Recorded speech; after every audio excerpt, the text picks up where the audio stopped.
More than 150 years after it was outlawed, the Tennessee Constitution still allows slavery and involuntary servitude as forms of criminal punishment. Now, this November, voters have the power to finally take that provision out. Yeah, News Channel 5's Hannah McDonald talked with a state legislator who's also a faith leader about this potentially monumental change.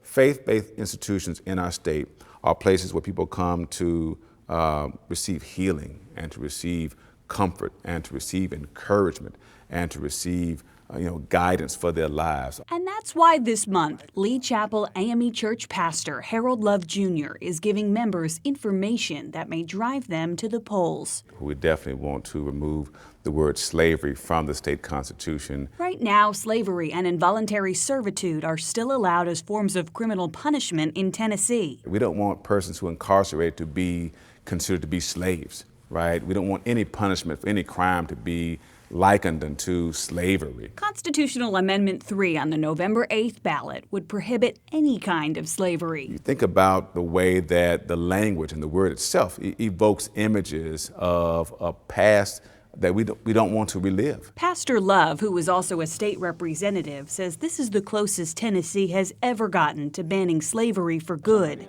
It's taken years to get here. Legislators have to cast multiple votes on a proposed constitutional amendment before it can get on the statewide ballot.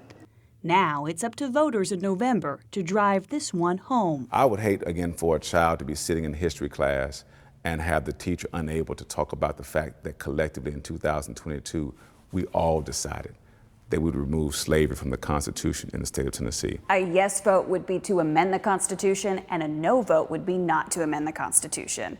In Nashville, I'm Hannah McDonald, News Channel 5. Thanks, Hannah. This year, voters in Alabama, Louisiana, Oregon, and Vermont are also considering slavery ban amendments. And by the way, similar language is also still in the U.S. Constitution.